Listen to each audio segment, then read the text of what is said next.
All right, I'm ready. Welcome to the river. This is my friend Gabe, Hello. a human man. It's good to be at the river. Thank you for having me here, Si. Yes. I gotta say, this man went and found all the different crayons. We got Yeah, they're scented fantastic. crayons. Fuck. Oh no, brother. Yo, I have the paper towels. I knew we're gonna need those. We're gonna need more paper towels than I even brought. Because the crayons are gonna be melting off of the objects and like sticking to the table. The table is done for. Like this table's gonna go through a lot. You don't mind that, or you do? No, it's like it's a bad table. I think that literally as soon as you said go, I got so nervous. Yeah. Hey, fair man. We don't need you to. You can cut this out too if you want.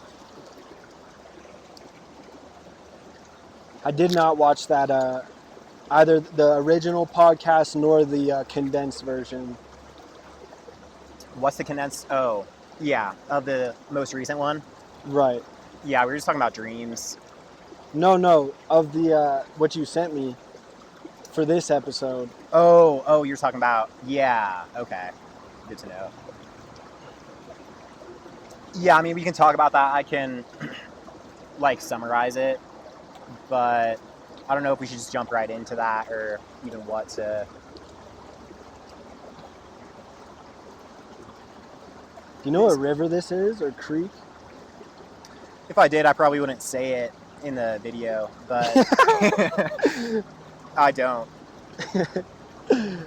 Yeah. It's the one behind the Sonic. I wonder if at one point in time you could come down to this river and drink from it.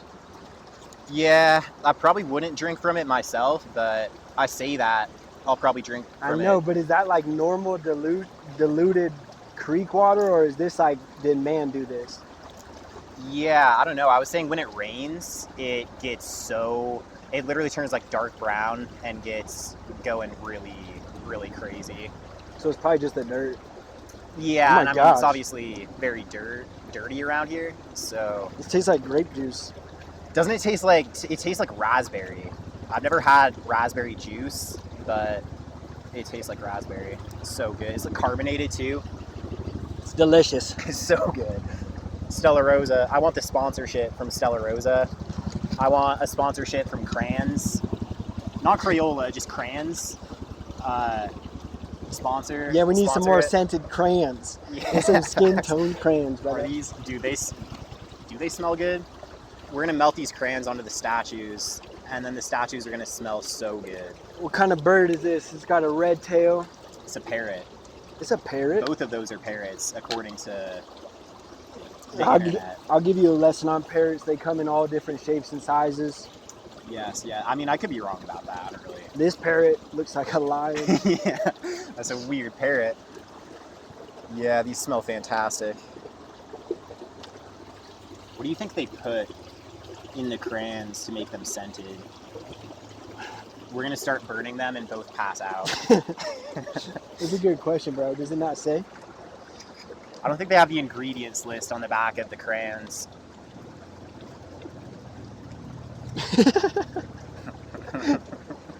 Yeah.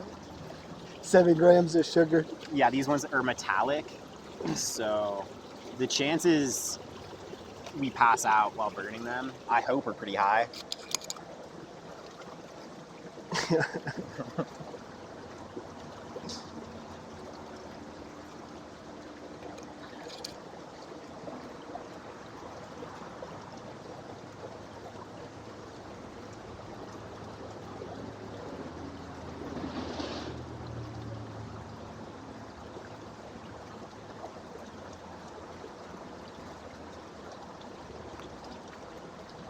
It is so nice out here.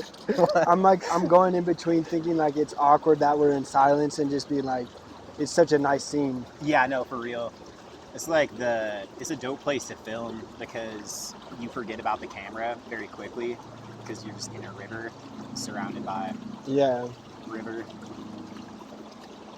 I am not forgetting about the camera. What do you think that is? Like, because when the camera's on, I can like operate. And I wasn't always like that. Like I had to try to start shooting a bunch of reels for music and whatever to get comfortable in front of a camera in general. And then now it's like we had the camera on, we were just vibing, testing the mics. Yeah. And then as soon as you said like, all right, let's just start, my mind just like... Yeah. No, it's like also very weird feeling because like you're being watched, but like just by an ambiguous, like, you know, if we had a little audience sitting like on the shore, I feel like it wouldn't be very, I mean, it would feel weird, but it wouldn't be as weird. Like, are you saying because the you're saying it's ambiguous, so just because you don't know who's watching, it makes it harder? Yeah, you don't know if, I mean, nobody really watches, like, it's not many people watch this, so it's like not worth, it's not worth tweeting about, but like, yeah, you still don't know who you're speaking to. It's so odd though, like, I don't know, that is what it is, because it's like, since there's no character that you know you're trying to protect your words for, it's like, you don't even know what to say. Yeah. But that's so it seems against like my normal personality to care. Yeah, I feel like that's like a pride thing. Like I've been in situations where like I was having social anxiety, but like I also told myself I was like too good to experience that. Yeah. So then it like almost like it creates like a feedback loop where you're embarrassed of your anxiety, so it like doubles it. It's like you're afraid of anxiety, so it's like your fear is feeding your anxiety, which is feeding your fear. So when you just like don't, I feel like now I don't really care if I'm anxious. Like I don't care if I'm perceived as anxious, so that makes me way less anxious because it's like the fear of it that like doubles it. I find it pretty easy to like, well, I feel like I don't, it's not that I don't care what people think, it's that I think that they don't care what I'm doing. Yeah. Even if they do judge it. Right. So that is what like sparked my curiosity about just becoming mute as soon as we're on the podcast, because it's like I'm like, what part of me is concerned right now? But it is probably because I even as much as I would like not want to think about it or admit it, I would prefer to sound like I know what I'm talking about. Right. Yeah. I follow this dude on Twitter who always talks about how like people's opinions of you are none of your business. That's like are none of your business. And that's like kind of a crazy idea because like we worry about what people think about us, but like it is very true that like people's opinions of you are not even your business to know or worry about. And they also don't say anything about who you actually are unless you give them the power to.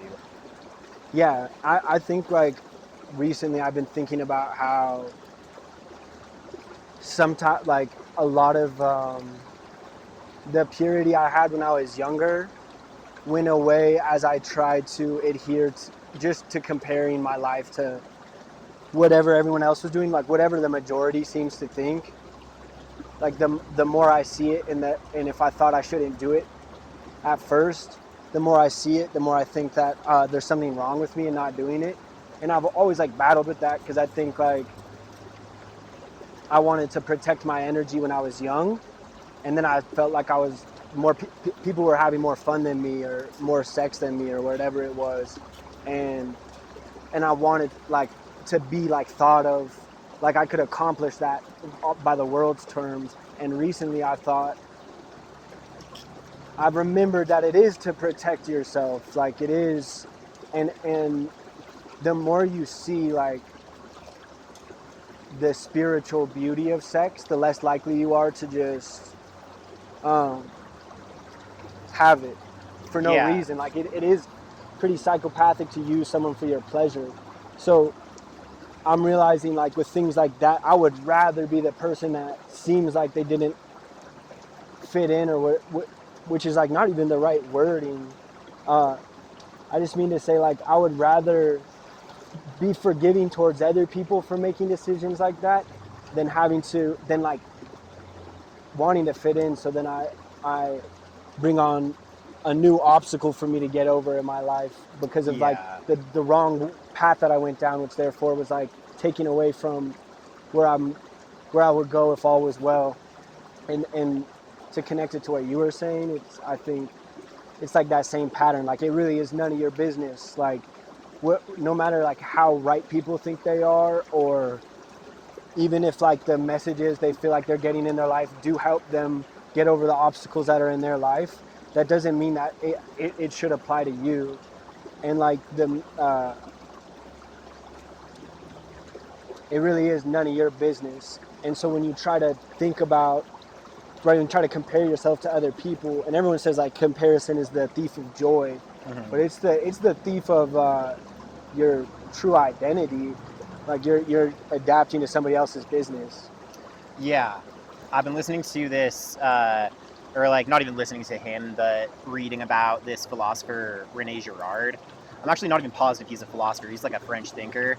But the podcast that I was telling you about, that we can talk about some later, is like through his. It's like Daryl Cooper reiterating René Girard's perspective on like Dostoevsky and Nietzsche. But this dude, René Girard, came up with a theory of mimetic desire, which is, you know what mimetic? Mimetic you know desire. what memes are? Memes? Yeah. Like conceptually speaking. Yeah. A meme is like an idea unit. Okay. That's like a living thing. I didn't know accessible that. Say that again. It's like a unit of an idea that's sort of viewed as like a living thing. So if like a thought is an entity, and it's like contagious, right? That's a meme? That's what a meme actually Oh is. no! Yeah. So like memes, like in like internet memes, are a form of meme, right? They're like a little unit of an idea that spreads. Sure. And so his theory of mimetic desire is basically the idea that like desire is contagious, and a lot of the things that we're taught to desire are just like based on imitation. Right. So like two babies will like. One baby will see his friend reach for a toy, and then he'll like start crying and want that same toy, right? So like René Girard was like pointing out how we do that in like all kinds of things in terms of building our frameworks for how we see the world and like what we desire and what we pursue.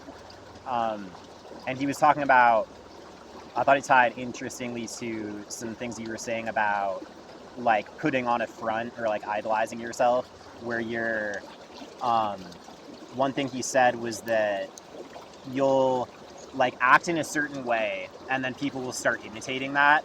They'll like idolize you and start imitating that, and then you'll start imitating the version of yourself that did that. It's like you could be like acting really sincerely and have like a great moment. Oh, I totally people are praising you for that, and then you like don't feel like that at another time, and you're like trying to put on that mask. Moreover, I would say every time in my life that I accomplished something out of a pure intention that was like truly like say I was trying to do something creative, and most of the time like I think too much, like I try to project something for somebody else, or say I'm writing a song, I'll write the song and I'll be like, no, like people are gonna think this, I gotta change this line. But then every once in a while I'll realize like that the best art is like the most pure in its separation from the mind in that way, and then I'll do it and people will recognize it, and as soon as it gets recognized, even like before a few people recognize, like as soon as one person recognizes it, I now conceptualize it instead of like it being a revelation that I could carry on. It's something that I felt like I learned and I adapted to. I'm like, oh, like I figured this out and now I get it and it's gonna work. But it's then, like a mask you can put on now, and now to impress. It always fades away. Yeah. As soon as I do that. Yeah. I was also thinking, I forgot. I was gonna say, like, I feel like that's sort of like the nature of creative inspiration is egoless. Like, if you think of creativity as like I don't think people have ideas. It's more like ideas have them, and like ideas don't have owners. And so like the idea, it's like we're all surfing a wave, and as you're like surfing the wave, a lot of other people are surfing the same thing, and you can see that in like how when you come up with an idea, you can like look around and see other people doing the same thing. Like philosophers are always like riding the same waves, talking about the same things, like saying similar things. It's like the cultural wave we're all riding. And then in like the West, we try to prescribe ownership to our ideas. And there is like, there's a sense in which that's fair because there's like intellectual labor associated with getting an idea out, like doing the discovery and getting the idea out. Yeah. But it's like the ideas come to you, and then the sensation of learning something or like stumbling onto something creatively, it feels like you're discovering something. Like often it feels like you're discovering something you've forgotten, like you're remembering. The sensation of learning is like remembering. Don't get me started on quantum theory right now, brother. Yeah, no, get started on quantum theory. I do want to say, because you made me remember, like what I was thinking was that I often have this conversation with people nowadays where I say, I've realized that it is so, like I always wanted to come to God, but then wanted to I wanted to listen to the rap music I like.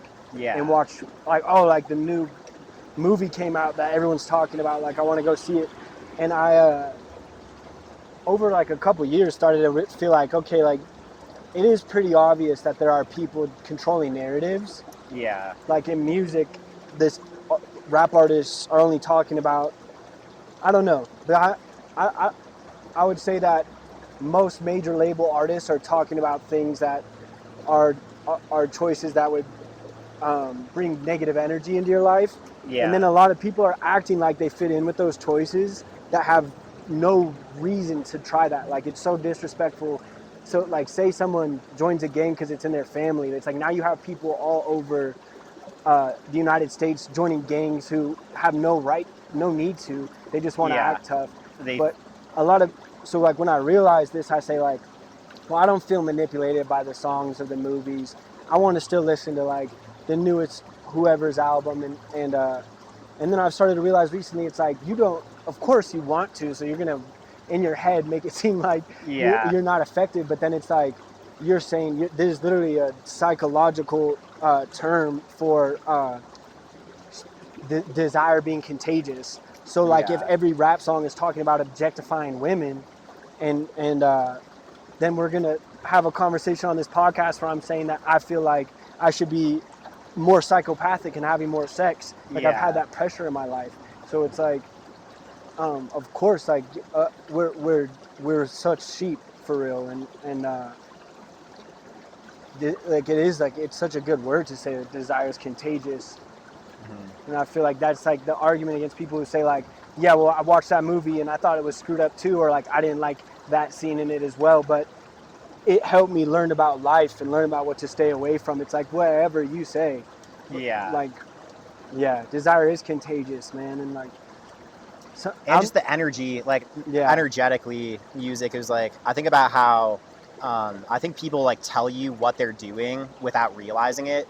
Like when they're operating in like satanic schemas, they'll be like, just like all of the vocabulary they use. Like calling themselves a motherfucker and like trap music. It's like the terms you'll start calling yourself. Like you'll prescribe different meanings to them. But trap music, that's interesting. Trap music is interesting, right? It's like trap. That sucks because I've been trying to sell trap beats. Yeah.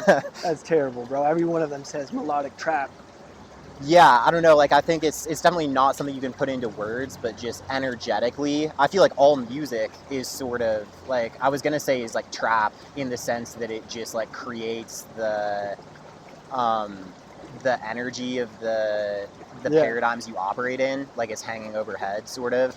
So like I've been listening to a bunch of like Christian rap recently, and like I've been even feeling like that, and like I think there's a few things. It's like part of me wants to be like very puritanical in my approach to life, and I don't think that's godly. It's like I think that one satanic impulse is to be like your life has to be joyless, and you have to put away everything that gave you joy before, and then it's like the design of that is to make you lead a joyless existence for a while and get overwhelmed by it, and then like give up on it because you don't find God, because like God wants you to experience joy. But it's a fruit of the spirit. Right.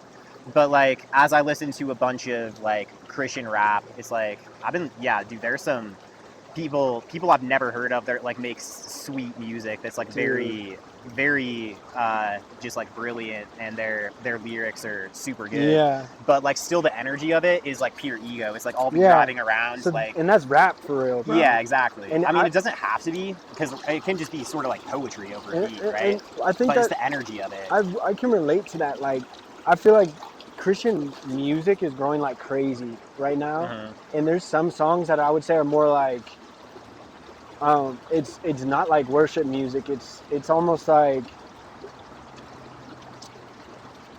just like indie type of. I don't know how to describe it honestly. Like trippy, somewhere between Tame Impala and Rich Mitch and the Coal Miners. Yeah. Like, and those songs are honestly like some of the best songs I've heard in general. Yeah. And then the Christian rap songs, it's like sometimes you'll have guys who are just really just rapping Bible verses, which is like cool. Like I can appreciate it, but I'm probably not gonna listen to that all the time. Like I would rather listen to the ones that are like just like a beautiful experience. But then the other side of it is like guys I could really relate to, where they're rapping about like, oh man, I used to be doing this and this and this, and I probably shouldn't be. And like they're Christian rappers, and I want to judge them since they're Christian rappers as like, bro, like this is not a Christian song. You're just talking about yourself. But I realize like it's not worship, it's still self-worship. Like they'll be ego tripping right, on like. But I realize like it's good because it's like that's just like me. Like just because you make rap music doesn't mean you have to be like a pure pastor. Yeah. And I don't think it's bad to be talking about yourself, but it's like the energy. If the energy is self-worship, like I think there are a lot of people who will be like just like writing the same sort of music they would have written before, where it's like ego tripping on like I am the greatest, but then they just add like I'm the greatest and like God's got like behind me and he's like fighting my battles for me. It's like it's that there's this verse that's like talking about, I like the Message version of it, where Jesus is like, if you want to follow me, you have to let me be in the driver's seat. Like you can't make Jesus into your genie and like try to use him to like fulfill your wishes and just like say the power of God is behind me and go like build an altar of self-worship, which is like I've done that, and like it's a very easy mistake to fall into. But as soon as you start doing that, you kind of like separate yourself from the actual life source. Absolutely, bro. Yeah, I feel like whatever people believe is real, like Lucifer, the story is that he was like the conductor of worship in heaven. And I don't think this is a biblical story, but I could be wrong. What does it say about him in the Bible? Do you know? Because I was just reading this verse that's like Christians talk about it being about Lucifer, that's in Isaiah, that's like it's like, oh great morning star, how far you have fallen, like you fell from the sky. And it's like it's directly addressing the king of Syria, because in Isaiah, dude, Isaiah is a crazy book. Like I've been reading it the past week, it's insane. But so there's this like king of Syria who God uses to like destroy a bunch of nations around Israel. He's like, you've transgressed against me, so I'm going to bring the king of Assyria down on you. But the king of Assyria thinks that he's great. Like I think it's talking about him, but it also might be like the Bible is obviously deeply layered, so it might be talking about him and Satan. Sure. But it's like you said to yourself in your heart, I'm going to put myself next to God. Like I'm going to raise myself above the stars and place myself on God's throne. And instead, like you were sent to like the lowest pit of hell. So it's like that's the one they use. That's the one that's often cited as like the Old Testament verse that's talking about the story of Satan. And then Jesus also says, I saw Satan fall from heaven like lightning. So like that is like directly talking about Satan. But there's if you dig into it, there's a ton of different lore about like, and I don't know, I'm sure there are verses that I'm not aware of that are talking about it. So like I don't claim to have like a full picture of it by any means, but it's like, people talk about how like Satan and Baphomet and the snake in the garden are like different creatures, and how it's like, I don't know. And then like Jesus says, when Peter says to Jesus, like he's talking about how he's going to get crucified, and Peter says like, stop talking like that, and Jesus is like, get behind me, Satan. So in that, you can interpret that as being like Satan was speaking through Peter, or some people say that Satan just is the spirit of pride. Right. It's like I was thinking about principalities, and it's like pride, or like lust, or like different sins, or like a principality. So it's like you have that impulse within you, but when you're grappling with it, it's like a spirit that resides over it, that philosophizes like in its own name. So it's like, yeah, I don't know. It's crazy. What do you think? Do you think that Satan's a spirit in you, or do you think there's a real manifest enemy? I think that there's an actual spirit that is like and I think that's the biblical viewpoint too. It's like the big what? I mean, the biblical viewpoint is that like he's an actual spirit that has control of like the power on earth, and so like I think that's pretty evident if you just look around at the power systems that run the earth, and like the things that they're doing, how they make like blood sacrifices to him and stuff like that in exchange for power. And it's like I think that power is real, and operates like it. And that's honestly what I think most of the music industry is. Yeah, I agree with that. There's a I don't know if I've told you about this before, but there's a video of like a band that was on Battle of the Bands, and their coach was Diddy on the TV show. And like, long story short, they did an interview with DJ Vlad about Diddy, and they were acting like everything was casual. And one of them in particular broke down and was saying like something happened, but he wouldn't say what it was. And like parts of what they were saying is like, it's not just Diddy to be afraid of, it's everyone he's connected with. But the word he described whatever happened as that was like, had screwed him up mentally was, he said sacrificial. And I think actually like that's, regardless of like what we're able to comprehend conceptually, it's like everything we do requires some sort of sacrifice. And like, so when you've made it and you make music that's about yourself and exalts yourself, and people go to your shows and put their hands up, I don't think the sacrifices you've made are for God. And then it's like, who are they then? And then it's like, what is the concept of the devil? Because the word Satan, it means the adversary, right? And in Hebrew, I'm pretty sure the word is the adversary. So it's like, we say the devil's advocate, but I want to say just like that rational, fleshly side of you is the evil side of you. And when it comes to music, like it's obvious to see that, because when you're talking about feeding your flesh, as in like, look at my clothes, look at my car, look at my money, look at my girls, like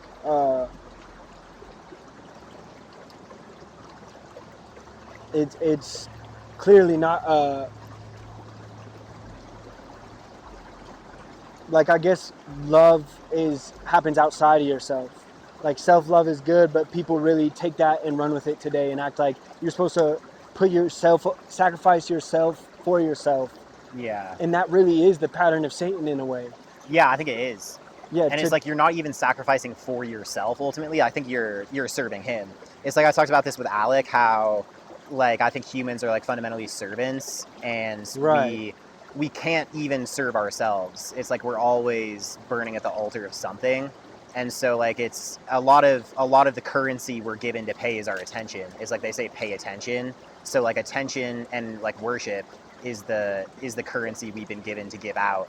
And then we can place it at whatever we want to. And it's like when you try to place it at the altar of self, you're feeding something else. Because like as long as you like try to fill all your desires, you end up really empty. It's right, like they say the devil hates you. So it's like it might even feel to you like you have this cool relationship with some spiritual entity that's helping you get your desires. But what you don't realize, if that's you, is that that entity wants you to fall, wants you to be so lost and confused. And it vacuums out your soul in the process of chasing your desire. So it's like if you sell your soul for pleasure, you don't realize that your soul isn't going to be around to experience the pleasure. So it's all like you're just going to be vacuumed out. And it's like, as long as you chase pleasure, it feels good for like a little bit, and then it feels like bad. It starts feeling like nothing, or like literally terrible. And you just end up in like a colorless world. When you think like people end up there, like, because I guess sometimes I've learned that I would say like I'm lucky for my spiritual sensitivity because I never let it get there. Every time I was in a environment that felt off, I felt it. Like I always felt it. And I also felt like a weird form of protection to avoid a good amount of drama and just like things going wrong when I did go out into the world for the wrong reasons.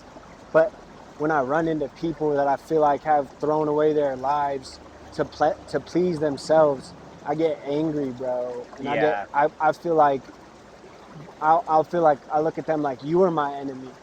And it's like, as far as I'm concerned, I don't really know the Bible. Like, God doesn't even call me to not see them as my enemy. He just calls me to love them. Yeah. Which is like definitely a challenge, but I guess what I'm trying to get at is like, what do you say for someone who does end up soulless? Like,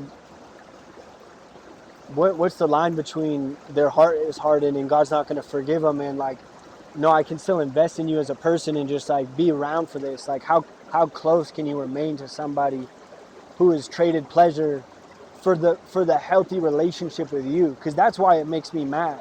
Is like, I realize that like, even selfishly, I want to be selfless, but like, I mean to say, like, I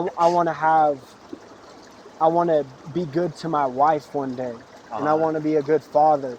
So, I think about those things. Like, it changes the decisions I make.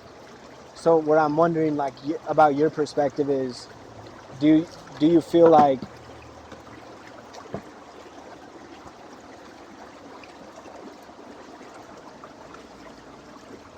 what do you do? How do you handle someone who has been trading their soul for pleasure? Like, what do you do in that situation? Do you stay away from them? Like, is that even that big of a deal? Like, is there a difference between us and them at all? Yeah, no, I mean, those are all very good questions that like I don't have great answers for. But it's like, I think that first of all, it's like kind of a dangerous situation to put yourself in where you're judging them and you're like confident in your assessment of them. Right. So like you should definitely pray about it and be like, I don't know, there are people, I kind of have the tendency to want to, and this isn't to say that I'm like ultra loving, because I'm definitely very selfish, but it's like, I have the tendency to, when I'm in those situations where it's like somebody is really like in a super bad place. Oh, bro, like, these are kind of melted, dog. Are they? They're breaking when I grab them. Sun. Are they still usable, or just keep them clear your clothes? Good point. It's like I'll have the tendency to want to, it's almost like not even an impulse out of love. It's like part of it's like curiosity. Like I want to dive into the chasm with people and like see if I can pull them out of it. And part of that is also like a messiah complex. It's like I think that I'm the one who can heal people, which is not true. So it's like I don't know, you should be very careful of that, and also aware of there's a certain, you can't help everybody. You can't even save anybody. It's only Jesus who can save people through you. So like just like, but at the same time, if you see like one of your friends is going the wrong direction, like you should obviously tell them that, like, and be honest with them and try to help them. But I think there comes a certain point where it's like you need to separate yourself for your own good.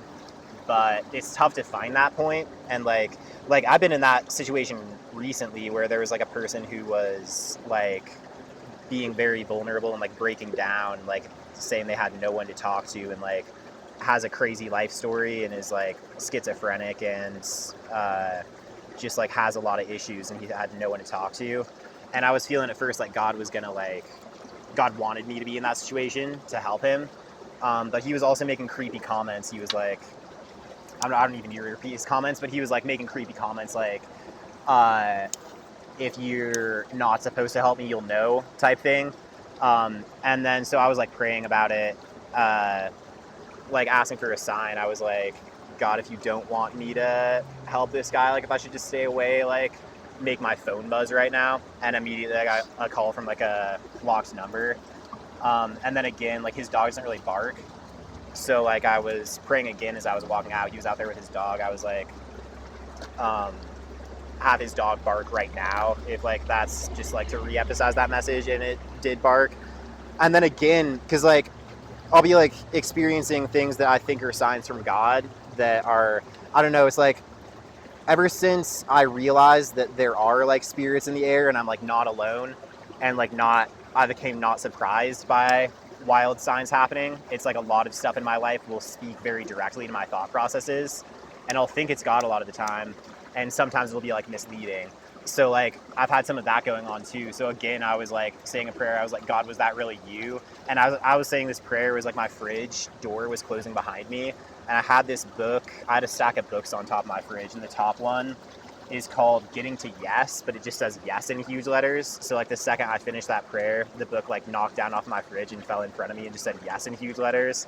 So I was like, all right, I got to stay away from this dude. Yeah, dude. But that's it's nuts. like it was like hurt me because like I wanted to help him and I felt like I should. How do you Dude, is it not? I think it's just too light to see that it's. I definitely felt the flame. See if it's. Yeah, it looks like it turned on. I don't know if these have been baking. Put it under the table and see if you can see the flame.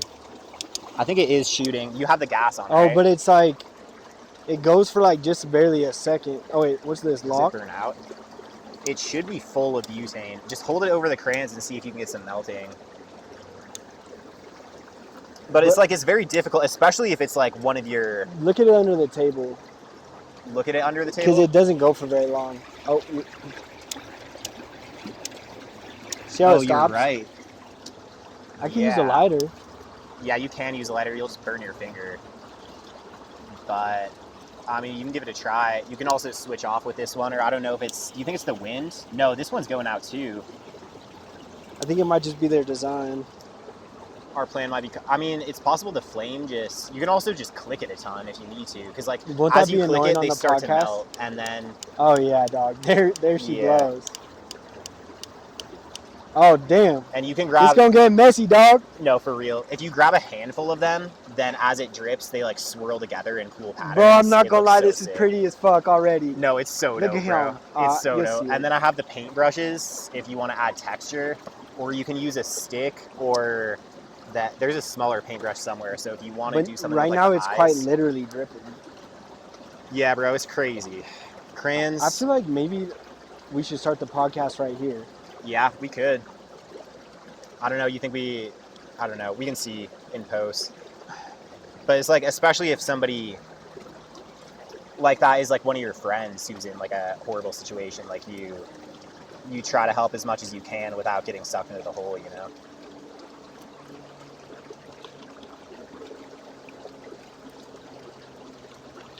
I feel like that's always God's response to me, is just like, why, like, it's just like whatever judgment I'm casting on them, God just stand up to it. God just makes it clear that I'm not in the place to judge them. Yeah. Like, he's like, what do you mean? You have a tainted heart. And I'm just like, yeah, well, yeah, but... And then I'd just like say something else and it'll be the same thing. But I never really like asked for signs like that. I don't know if my faith allows me to see stuff like that, bro. I don't know. It can be like, sometimes I'll be asking for way too many signs about stupid things. So it's like, you don't want to get caught in the place where you're looking all outward and not just like for God's voice. Like you really want to learn God's voice without having to look for all the signs. But I've been in a lot of situations where everything around me was like speaking to my thought processes. Honestly, bro, I feel like that's a really good way to like meet God initially. Like, if there's anybody watching that doesn't feel like God is a real thing, ask for a sign, a reasonable sign that's also pretty ridiculous to just happen, and just see what happens. Or just ask for a sign. Yeah, just ask for a sign. Ask for intervention. Yeah, it's like that. Usually something will start if you like need guidance and you ask for a sign. It's like sometimes it'll be a person who comes and talks to you about it, or you can just listen to listen to people's conversations around you, like you're walking down the street and people are talking about the exact thing you were thinking about. It's like crazy levels of synchronicity start happening when you open yourself up to just like open your mind. Well, and that's why I said I don't know if I have enough faith to see signs like that, because I just don't really like believe, like the things I do see are like much more, I don't want to say internal, but it's just like, it's just like it's not like as much of a sign as like clearly God puts a form of information in front of my life. Yeah. Dude, I think that even when the flame stops, it's still torching them with the gas. No, but even the gas stops eventually. You can You can mess with the level and see if that'll help at all. I gotta figure out a different arrangement for this chair. What'd you say? I'm trying to change this chair. My yeah, we also have the second one. You could set up 2 different chairs. Oh. I like the cold water now, brother. Yeah, you're used to it? Oh, I'm not used to it. It feels nice. It feels nice. I hated it when me and Alec were recording, but now I love it. It is so hot, though. There's no... I'm sweating. Are you sweating? Dude, my face is sweating. Am I getting crayon on me? Ah. Oh! Dude, it's so cold in there. Like, it's unbelievable. Yeah, no, it's crazy. Dude, when it gets cold outside, I don't know what I'm going to do.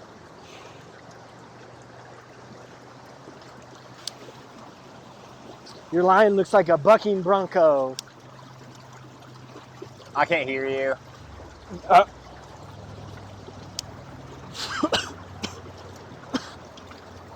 You can't hear me, or you don't want to hear me.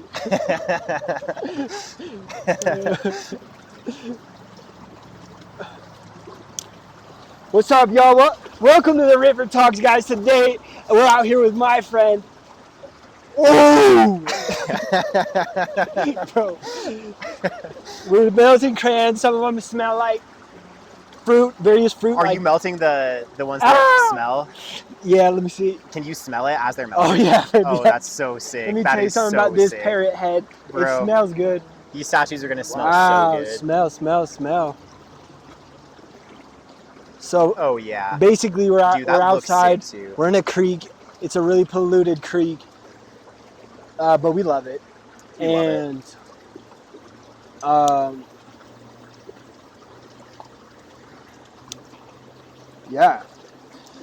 So have you I feel like I've asked you this before, but I actually don't remember. Have you ever like tried to read or just research or learn, or you said you had a class, I'm pretty sure, about quantum theory?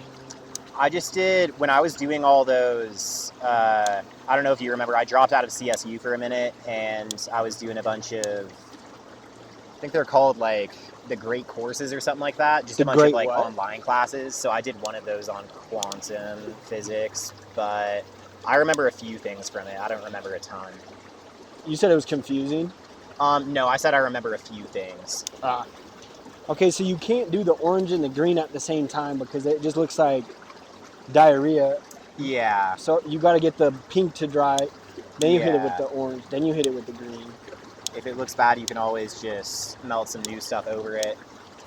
And then if you don't like how it sits on it, then you can like reheat it and get it to swirl more. What are the use a statues made out of? Some. No, that looks terrible. What are the statues made out of?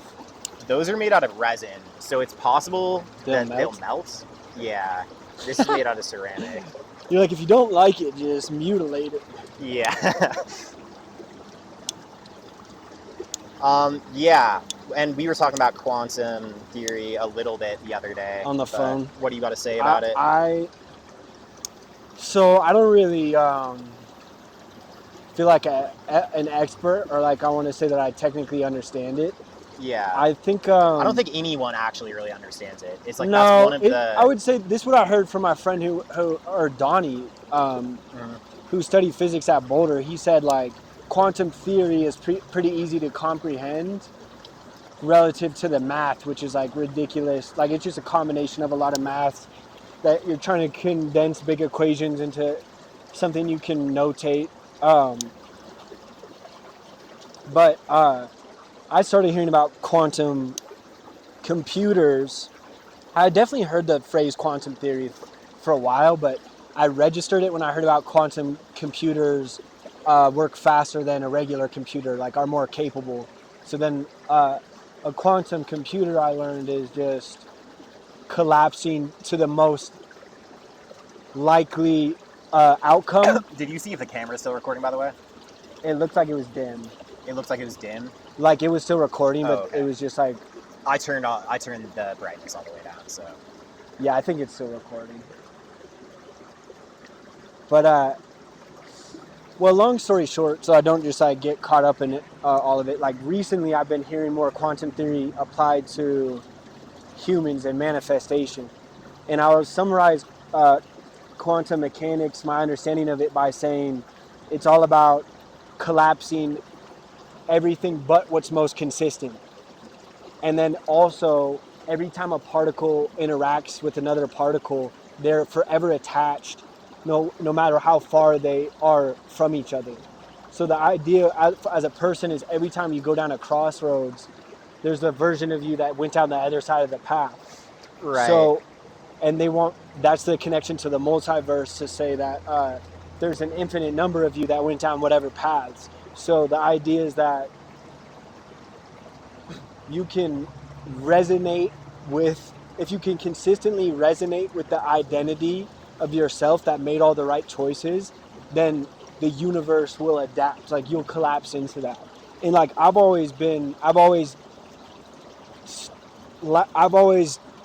believed in God and Jesus, and seen how like the Big Bang Theory could relate to it. Like the Big Bang Theory could be God starting the world, in the same way that it's like the whole Bible and a lot of religions, by the way, not just the Bible, talk about how faith is key and how belief is key.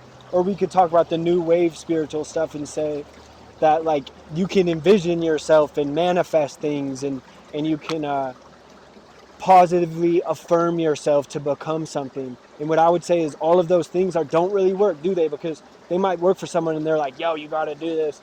But it's like, maybe it was like enough for them to resonate with the identity of themselves that can do it. And so that's why like all of those things kind of do work a little bit, but the real core of it would really just be, if you can resonate with the version of yourself that remembers how to do it, or remembers, it's like that pattern that every time you learn something that you feel like you're meant to know, it feels like you're remembering it. Yeah. Or like everything was working up to you, like it's a weird thing. And like you get what you think you deserve. If you get what you think you deserve. If you're offered something that you think you don't deserve, you'll like push it away. And I would say that we're not just creatures that think. So it really is just about like becoming consistent. And so like if you don't want to be all woo-wee and spiritual, and you want to be rational, it would just be like become consistently and only consistently the version of yourself that you know you're supposed to be. And that's what manifestation is, you know? That's what, I don't know, I really like that. And I would say that when I first learned about it, I sat there and I accepted the version of myself that's been holding me back all my life, and I released it, and I really felt it, and I was getting the chills, and I started to, I was, for like a whole 8 hours, I was really just, I was a new version of myself. Like I felt clean. I feel like I really let that version of myself go and said, because the concept that version was holding me back, and that's the old me, is easy to release. You know what I mean? Like it doesn't even have to be like spiritual. And so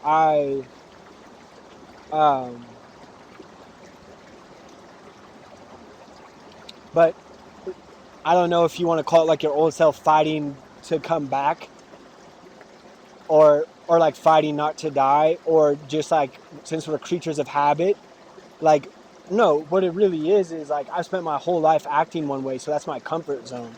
Yeah. So it's pretty hard to consistently become something that you haven't been already, because like you'll just wake up tired one day, and it'll take you a while to think of it. And when you revert back to that comfortable state, it becomes, it's comfortable. Like it's so familiar, like it's hard to get out of again. Yeah. It's like the role of belief. Like, belief creates the paradigm you operate in, and you need to, like, if you think that the world's, if you operate within a nihilistic perspective where everything is meaningless, that's what you'll experience in the world.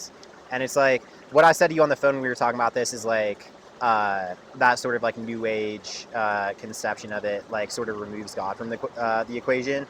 And it's like the concept of metanoia. I think I'm getting that word right. It's like the Greek word that in the English translations is translated as like repentance. So Is it's what? like Translated as what? Repentance. Ah. So when it talks about repentance in the Bible, it's like this Greek word metanoia, which means more than repentance. It's like it like implies like a recognition of the fact that you're going the wrong direction, but like to the point where it's like received in your soul enough that you like change your direction, you know, like you turn your orbit around and like are, and it's like, I feel like God is a necessary part of that. It's like a crucial aspect of it, where you have to believe that there's a power outside of yourself that's like capable of changing you in ways that maybe you can't even change yourself, and doing like making you into what he made you to be. Because if you try to make yourself into what you think you should be, you'll get it wrong. Bro. Like, you don't know what's good for you.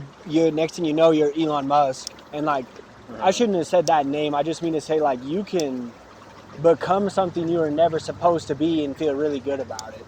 No, yeah, I think he's a good example, because it's like the humanist, he's about to buy the world, brother. Perspective is the idea that like, it's the idea that humans are like the ultimate good, and we can like advance to the point, like the ultimate good we put ourselves towards is to like advancing the human species and like reaching the best, like the most technologically advanced cultures, and the just like the best technology, the best cultures, getting rid of all the oppression, and we can like reach like make a utopia. Well, on dude, Earth, it's like Elon Musk like, was exactly, and he was on. I can tell you, it was when he went on Flagrant. They were asking him about the Neuralink, and he said, "We're on Jesus level now." Yeah, and that's like expressly what he's trying to do. It's like I've said before that Neuralink is like, the idea behind Neuralink is like eating the apple a second time. It's like consuming the knowledge of good and evil and trying to put yourself on God's level. And it's sort of like, that is the humanist approach, is like the Tower of Babel, right? It's like human cultures can get together and build a tower that reaches heaven and make ourselves into God, like removing God from the equation. And every time you do that, it's like when we were talking about the verse about like the morning star who tried to put himself on God's throne and instead like woke up in the pit. It's like that's Satan's mistake, is like thinking, you forget that God is the actual life source. So you think that you can do it yourself. You see all this God running through you, and you think that you can put yourself on his throne. But as soon as you do that, you sever yourself from the actual life source and wake up in like a colorless world where you're in hell. Like you try to put yourself in the highest heaven and wake up in the lowest hell. Yeah. Because you've severed yourself from the actual source. You know? Most definitely, bro. And I would say, like, you're making me realize that the only time that I've really felt something lifted off of me for real transformation that felt miraculous was when I broke down completely at the end of myself. Yeah. And said, God, take this from me. Yeah. Take this from me. Surrender. I cannot do this. I don't even know. I'm mad at you, and I'm mad at this and this and this, and I don't even know if I believe in this, but God, I cannot carry this. Mm-hmm. And that's the only time, like, where I'll really feel transformed. Yeah. And I'm not one to smile. Like, I would say I used to not be one to smile. Like, when I was younger, I was never smiled. And like, I don't remember you being like that. Really? I would say maybe we were always goofy together. What? I said we were always goofy together. Yeah. But I wasn't really open to being nice to people, like. Yeah. And what I'm saying is, it's unlike this is a better way to say it. Let me not say smile. Let me say, for me to be positive about things was... That's fair. I was like almost borderline melodramatic about just like, but when I ask God to take things from me, I'll walk around smiling, and I'll just like appreciate things that usually annoy me. Yeah. And that's pretty crazy, bro. Like, it's like the surrender is extremely freeing, because as long as you're trying to rely on your own power to get over these things, you can't actually do it. And it's like that becomes like a huge weight that you're carrying around. It's like you idolize yourself and say that you have the power to save yourself, and so you put that weight on yourself and like try to be the person who's capable of doing that, which is not possible. So you're wearing a mask, which takes your energy, and it's like you're trying to be something you're not. You're trying to assume power that you don't have, and when you relinquish that and surrender it to God, it's like the most freeing thing ever, because like you also enter into a relationship with Him. Yeah, it's like as long as you're trying to play His role for Him, you can't actually have the relationship that He wants from you, and it's like He wants that relationship because it's the best thing for you too. It's like absolutely, that's bro. the space where true joy actually lies. And that's like the problem with the humanistic approach too, is like we can't build a culture that's grounded in love without God, because God is the source of love. So as soon as we remove God from the equation, we'll end up creating a culture of like hatred and self-interest. And I would say, bro,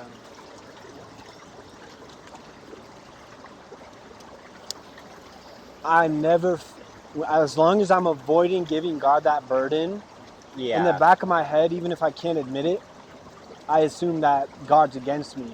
Yeah. Well, He is, right? Because you're playing, as long as you're... I walked against God. He's not against me. Yeah, exactly. And then, but it's like there's verses where it's like God is against the prideful and with the humble. Absolutely. And it's because like when you're prideful, you're standing against Him. You're like obstinately fighting Him. That's and it's true. like that's what Jesus said to Paul, is like, it hurts you to fight against me. When Jesus appeared to Paul on the road to Damascus, He was like, why do you persecute me? Like, it hurts you to persecute me. And it's like, as long as you're fighting against God and like not allowing Him to work within you, you're like fighting Him, and that's the suffering it causes you. It's like there's a lot of lightness in letting go and like surrendering to Him, and that's where like true joy is found. Absolutely, bro. Because that's the most satisfying feeling I've ever experienced in my life, is to feel like I'm God against God, or God's against me, and then to feel like I've been welcomed home. Yeah. It's like, I'm sure a lot of people will hear that and say, man, you've just convinced yourself. I'm like, no, I'm trying to tell you that's the most satisfied I've ever been. Yeah. Like your favorite meal that you thought was nice, or that time you went in the cold, refreshing water, or when you finally got to sleep with that person you were dreaming about sleeping with for a year, or whatever you think satisfied you. I'm telling you, when that fried up, I was still rejoicing. Couldn't believe it. Like, it's a different thing. And you can't, it's still annoying for me that that's true. Like, I wish I could find joy in the things that I want to do. Yeah. No, yeah, like, ain't that true? Like, or just, yeah. But it's what you realize is like, because, so for example, I'm trying to start my own business. I want to be rich, brother. I want my wife to be like, yeah. And I want my kids to be like, yeah. And I want my family to be like, whoa, look at that house. I want it all. So I wanted to figure out if God was okay with that. So I saw a thumbnail. I don't know whose YouTube video this is, but it's like, it was called For Ambitious Men. And it was like, what does God say about money? And he was just going through passages of the Bible, so it was biblical. And I think that man or woman, super good to watch as a young person. Because the reason he made it For Ambitious Men is he was comparing it to the type of people who watch the content on the internet of like, imagine if you actually locked it, or it's like POV, you locking in, and they're like in the gym, they're like eating rice. But the first passage he talks about is the parable of like the wheat farmer. I forget what it's called, and I'm sorry for that. But somebody comes up to Jesus in the crowd and says, Jesus, make my brother give me, split up his inheritance with me. Yeah. Which I think is so funny because like you can't imagine, like if Jesus was really here, like some dweeb would just pop out of the kind of be like, he's not sharing our inheritance. Bro, it's Jesus, like you totally can imagine that because like that is what people would be bothering him exactly. about. And then Jesus' response is literally like, what? He's like, who made me the judge? Yeah, or the divider. I love right. how who made me a divider? Ooh, I didn't see that translation. That's fire. But as he talks, the parable is that a guy grows a lot of wheat. He has extra wheat. He wants to store up his wheat, and he says, look at this. I don't have to work. I have so much wheat. Yeah. And then God says to him, I could take your life from you tomorrow. Mm-hmm. And then what happens to your wheat? And I think a lot of people today would be like, yeah, well, like my money will go to my family or whoever like it will to, and that's why I made the money in the first place. But I think the moral of the story is really just like, think about the tensions in the world right now. Like if we go to a certain type of war, especially if it's cyber attacks, your money's not going to matter anymore, even if we all survive. Yeah. It's going to be different no matter what. And so somewhere in this story, Jesus says something that says, like it's a real specific line where he says, so will be the fate of anyone who is rich in the world, but not rich in the kingdom. Excuse me. Yeah. And I read that and I got excited and I said, oh, like, so as long as I'm rich in the kingdom, God doesn't care if I'm rich in the, and I actually think that might be sort of accurate, but then here's what happened next. I let in Jesus. I start to read the rest of it and I'm taking these notes and I'm disagreeing with some things because he's saying, look at the crows, like they don't labor and they don't worry, but God still feeds them. And how much more are you to God than the birds? And I think to myself, well, people literally starve to death. Yeah. So I was taking those notes. I was disagreeing with it. I was like, this doesn't seem real. Yeah. But the where I ended up at the end of the chapter was like solving all of those things. Like Jesus really does speak on every bit of that doubt. And it's really like, there's a part where he says, do not worry about what the clothes you wear, the food that you eat. These are the such things that the pagans worry about. Mm-hmm. And he's like, and how much more do you think God knows that you know those, that you need those things? And it's like, yeah, God knows what you need more than you if you do really believe he exists. But the differentiator was that the pagans worry about those things. So there is a what's the word? It's a difference in difference. There's a difference. Like God is speaking to the people who have chosen him eventually. Yeah. And that's a weird timeless pattern to understand, but people can drive themselves into hunger. And the theme in the Bible is like, don't worry, don't worry, don't worry. But what I wanted to say was, the more I read that chapter and the more I said, like in my actual heart, I said, how arrogant for me to even care about money when I have been living my life neglecting real love and real goodness, and like I still have a chance to come back to it. Yeah. And now I'm sitting here thinking, is God still gonna let me be rich? It's like, you don't realize that that's gonna give you nothing. Yeah. Like it's not gonna change anything except give you like more family members calling you up like, look, my car just broke down, I can't afford it. Yeah. And you're just like, okay, or you have a nice house and your AC bill when the AC goes out is $30,000. It's like, it's a false hope. It's an illusion. Money is literally an illusion. It's a piece of paper.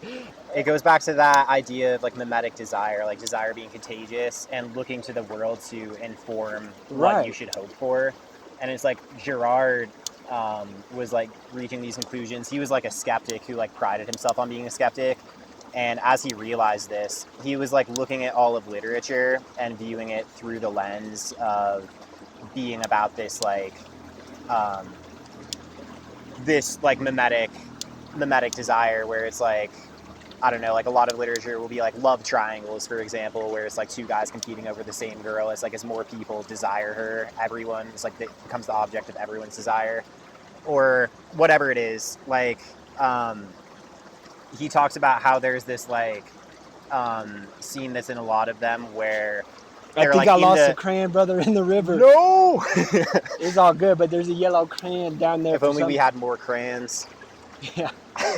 Sorry. He talks about this scene that's in a lot of literature where it's like a character is imprisoned, and it's like your desires imprison you, you know?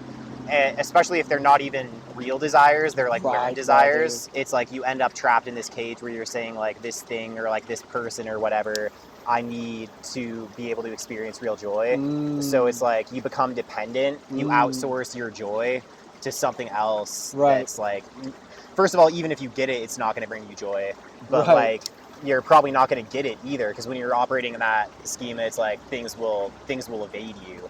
Well, I would say, but anyway, it was like he's in this cave, and like there's like a scene where the doors fling open, and they like come face to face with the fact that their desires are not. It's like that metanoia where they see the error of their ways and like turn around and are like freed. It's like what you were talking about, like surrendering it, like reaching a point of actual surrender where you're like, I reached the end of yourself and you're like reaching out to God. And then that's where like true freedom is found. So as he realized this, he like became a Christian and was, it was like a crazy thing because he was taking a lot of pride in his like intellectual superiority for rejecting it. But then embraced it and like kind of dove into like just literature as like a topic for analyzing some of that. So yeah, it's crazy. Right, and there's like a really fine line with things like that,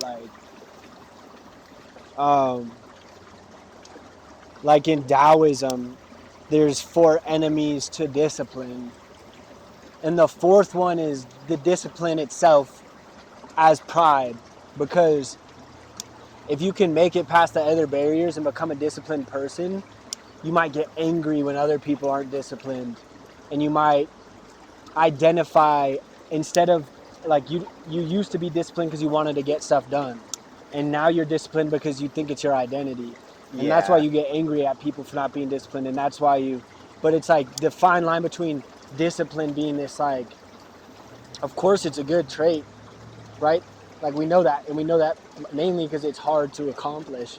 And but even when you have that gift or develop that gift, it quickly can become a curse. And it's like everything is like that. It's like, because what are you serving with your discipline? If it's the wrong thing, then it's all for nothing. You think that I could put the wine in the river for a nature's fridge? Refrigeration? No, I think that's a good move. There's this cool video about it's hard to live, say cool down. Cool down. That's a Leroy song. Yeah. Cool down, yeah. Sorry, listen to more of Gabe's beautiful voice on Spotify at Didn't Eat Breakfast. Hey. Or you can just, I got you. Yeah. Oh, yeah. Oh, that is cold. It is very cold. There's this video about Aladdin that's yeah, you always told me to watch that. Yeah, it's so good. It's about, I think it's like, the video is entitled like Lust, the soul trap of lust, but the video doesn't really specify that it's about lust. It's more just about desire, I think. And it's like, so like the scene where, I haven't seen Aladdin in so long, like I don't remember how it fits into context of the movie exactly, but the prince is like, is he a prince? Whatever, do you remember the main character of Aladdin? His name? Are you talking about Aladdin? Oh yeah, that would be him. No, oh my gosh. He's not a prince. Is he not a prince? He's like a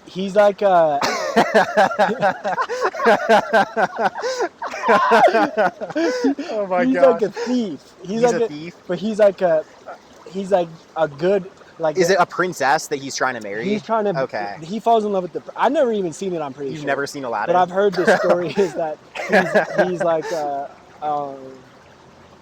I've never seen like any of the Disney princess stuff for real, except for like the original Snow White, and I don't even know if like whatever my cousin was watching, you know. Okay. But he's like the philosopher class thief, where he's like he needs to steal bread. Okay. I'm pretty sure. Gotcha. Well, Aladdin is walking into a cave. He's trying to get the lamp, the genie lamp, probably.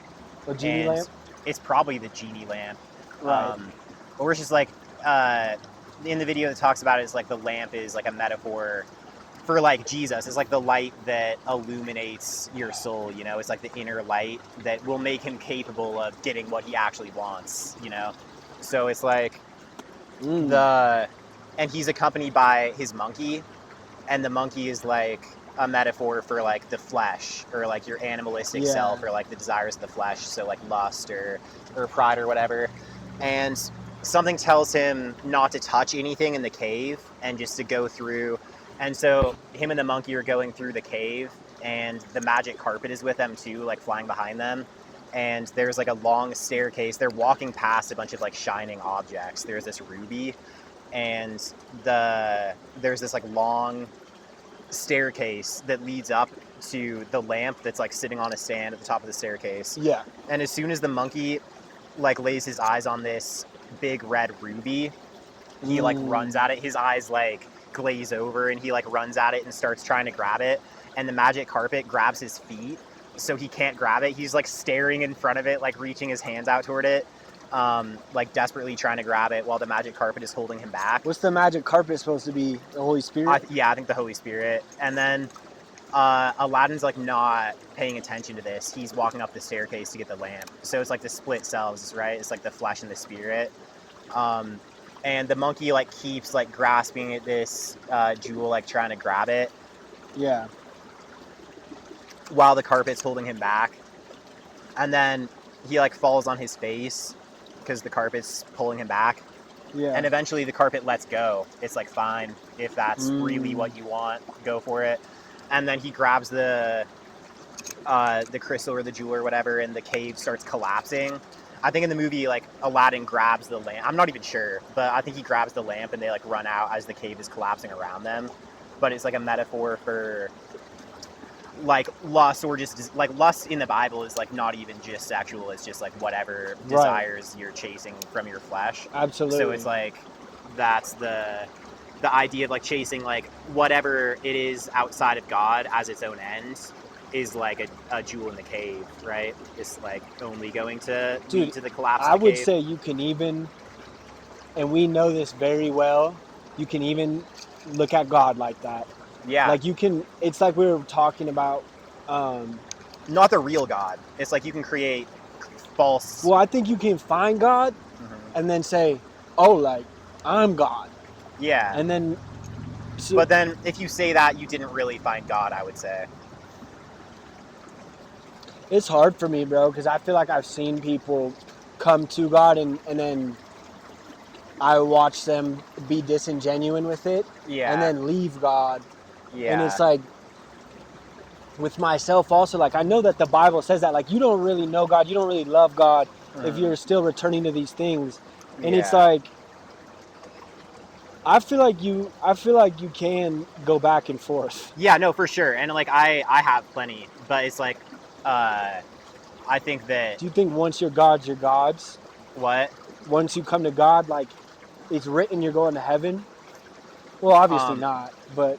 Yeah, I mean, there's some verses that are like. By the way, are you peeling these? Yeah. Okay. There's some verses that are like, whoever's mine, I'll never let them go. It's like Jesus knows who his sheep are, and he's going to get all of them, you know? But it's like, it also says stuff about how, like, if you experience heaven and like have the Holy Spirit and then deny him and turn back to the world, like, you won't be forgiven for it. It's like you've crucified Christ afresh. You won't be forgiven for it. Like, it's like you've crucified Christ afresh, so there's no more, you can't have genuine repentance. You think you can't, it's like, you can't, it says that you can't have genuine repentance after you've done that. That's what Paul says is like, if you've experienced like the fullness of the Holy Spirit and tasted of heaven, and then you return to worldly things, it's like you crucified Christ afresh and you can't have genuine repentance. And it's like, that verse really disturbs me, but it's like, I think that what he's talking about is like, it's like not, it's not like us, you know? It's like you can have God experiences. Like I was going to say in reference to what I was saying earlier about how if you turn around and say I'm God after having a God experience, then it wasn't a real God experience. Yeah. It's like, I think you can't, like, I've done that before, where like I had an experience of God and then internalize it pridefully, like I'm really special because I had this experience, so like people should. Well, that's the thing. I say every young Christian does that. They get this zeal sure. and they're like literally everyone. They're like, you're going to hell. Yeah. It's like, brother. No, yeah. So it's definitely not that. It's just like, I think what he's talking about is if you're. Can I say a perspective and you tell me what you think? Yeah. Because I saw this on a reel the other day. Like, if you look at Pharaoh, it's like this. It's like God tells me, like, my son, you should not be doing this. And I in my heart, I know he's right. Like, I'm like, oh my gosh. Yeah. Like I experienced that. I maybe I will make the wrong decision, but my heart is not hardened to not believe God. Whereas the unforgivable sin is to God talks to you and you just like say like nah. Right, and it's not even doing that one time. I think it's like doing it in the ultimate. I mean, Jesus doesn't expressly say that, but like that's my interpretation of it, is that like if he says like I'll always forgive everyone who turns to me, but if you refuse to turn to me, you condemn yourself. So it's like, I think God gives you chances across your entire life to turn to him, and if you like put him off in the ultimate, then that's where you say like, no, I'd rather fall to the pit out of pride. And it's like there's almost like there's some like honor in doing that in a sense, because it's like I'll pay for my own sins. So it's like it's obviously not the kind of honor you want to have, but it's like it's a prideful decision where you're like, I'm gonna pay for my own sins. I don't want your help. And God says, okay, like he'll let you do that. So when you read the Bible, what's your inclination to take it as literal, or that it's like poetry, or that it like, how do you view that portion? I think it like sort of depends on the book. It's like the one thing that like it stresses over and over again. Like, first of all, I think it's like literal, probably everywhere. Like it wouldn't shake my faith if I found out that like the flood never happened, or if like the Garden of Eden was a mythological story, or like stuff like that. Yeah. It's like the one thing that is really important is that Jesus physically rose from the dead. Yeah. Because it's like that is the cornerstone that like, and it's like because like he physically came, God actually became physically incarnate in order to operate as like the intermediary between you and the Father, and like the defender, your defender in heaven. And it's like he showed that he has the power to conquer death, and in the physical act of his death and resurrection, he actually conquered the power of death. Right. It's like there's this Gnostic text, which is like, do you know about the Gnostic texts? It's, like I said, it sounds familiar, but no. They're books that were like found in the Nag Hammadi library, and they fall into a handful of different philosophical systems. So like some people interpret, I mean, Gnostic means knowledge. Okay. So like people will say that Gnosticism is the belief that knowledge, that like God can be known, and you have to learn to know God, and that's going to be the source of your salvation. Have to learn what? You have to come to know God, like actually know him in terms of like conceptually speaking. And that's your means of salvation. That's what people say Gnosticism is. But I mean, the Gnostic texts that were found in the Nag Hammadi library fall into different sects of Gnosticism that have like pretty widely differing belief systems. It's more just like a group of books that was found in Egypt in the Nag Hammadi library that they're not accepted in biblical canon for like good reason, because they weren't found alongside other Hebrew texts, like probably weren't written by the authors they're prescribed to. So I'm sorry, who are they? Where do they think they came from? It depends on the book, but like a lot of them, like the Gospel of Nicodemus was the one I was about to talk about, and it's like that one they think was written by Christians shortly after Jesus' death, in the name of Nicodemus, but not by Nicodemus, in order to like write a story that just like to convert people, to bring people to Christianity, but even though it's not actually what they claim it is, or it's not scripture, but I love it. It's like it's a very fascinating and funny book because it's the story about Jesus after his crucifixion, descending into hell and like conquering hell. Oh yeah. And so I might be getting this wrong, but there's two different entities in there. I think one of them is Satan, the king of hell, and one of them is Baphomet, who's like the king of death. And they're like working together, and Baphomet comes to Satan and he's like, "You'll never believe what I just did." And Satan's like, "What'd you do?" And he's like, "I got them to kill Jesus." Oh. And Satan immediately is like, "You idiot." now he's gonna come down here and he's gonna kill all of us. Like, he's about to like why would you send him down here? Like, you took the one person who we can't contain and sent him down here. And then so he just like starts like yelling at Baphomet for being an idiot. And then that's why Baphomet's such a dick. Yeah. And then Jesus like does it. He like blows through the gates of hell, sets all the sinners free. It's like there's cool stories where Adam is like, this is a psalm he's quoting where he says like Adam is like rejoicing. It's like the patriarchs had been either in hell in this conception or like sort of in a sleeping state. I think there might be a line about how they were kind of like asleep in death and then they woke up as Jesus was arriving.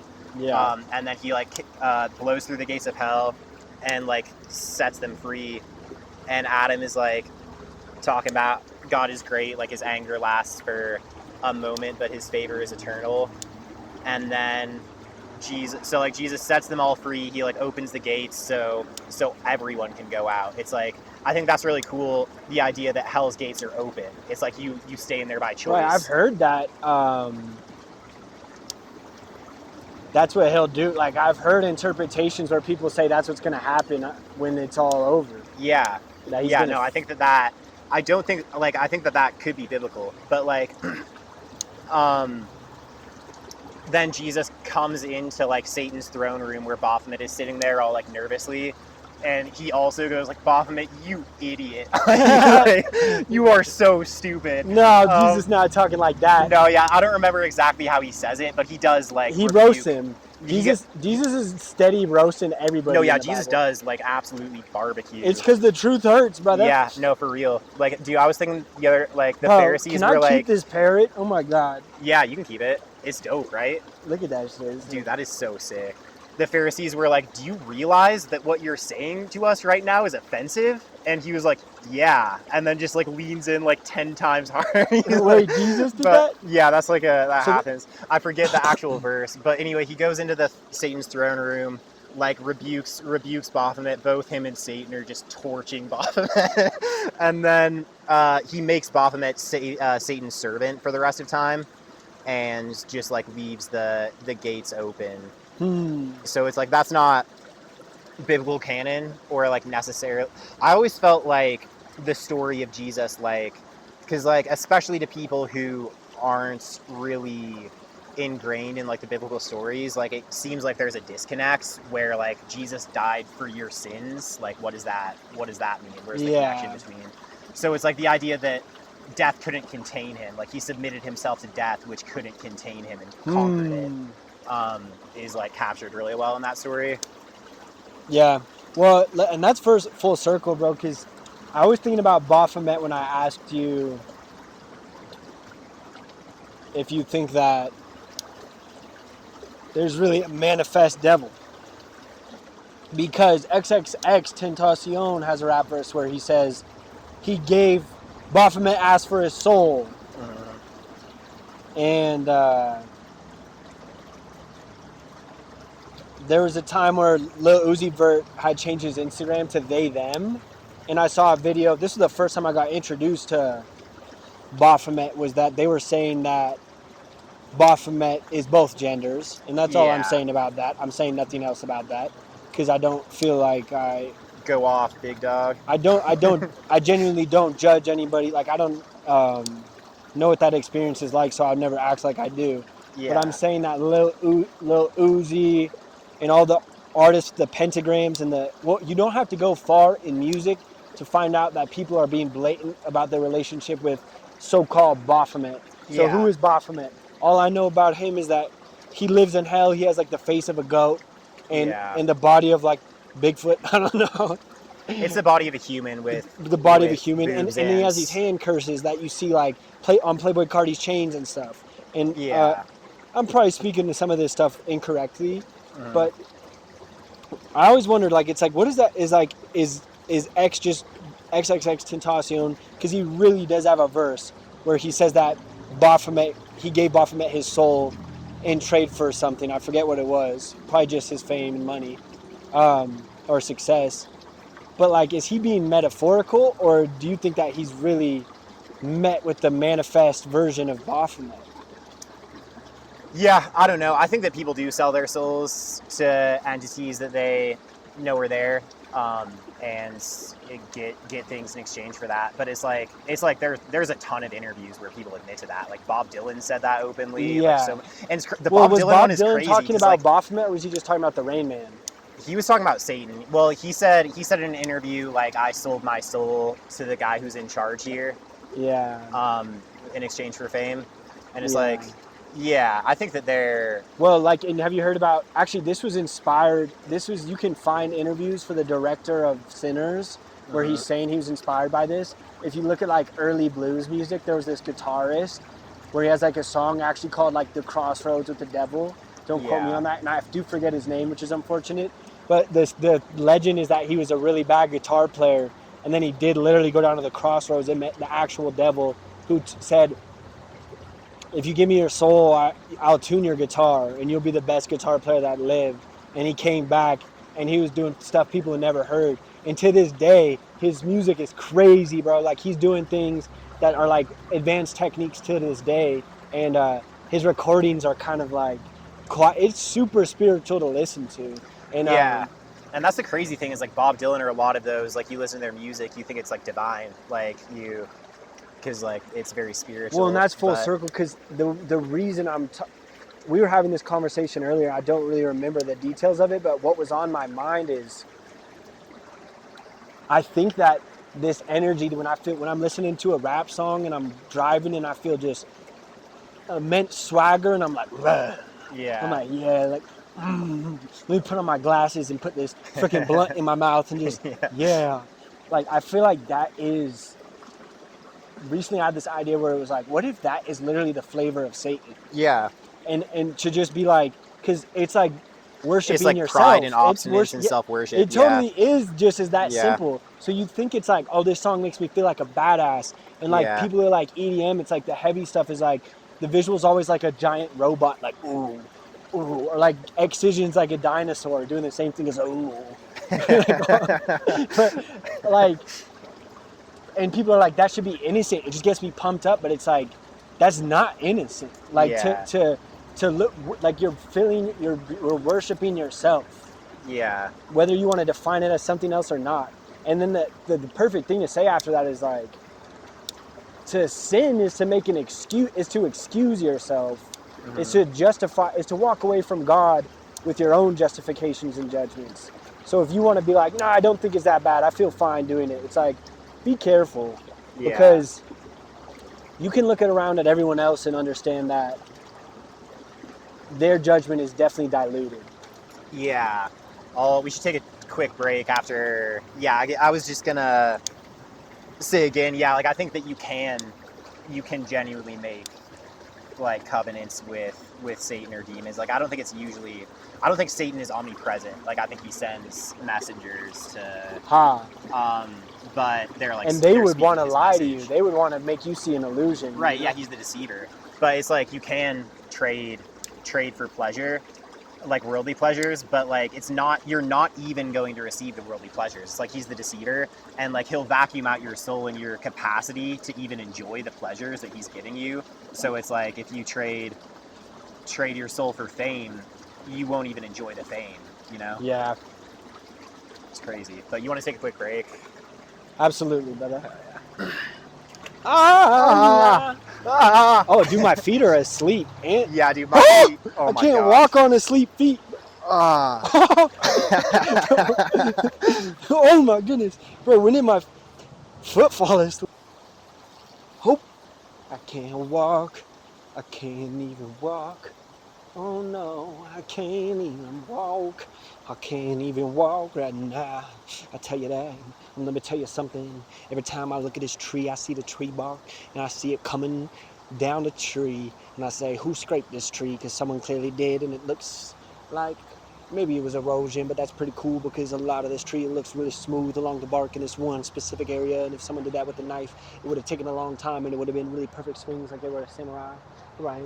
Here I am peeing, yes, and I should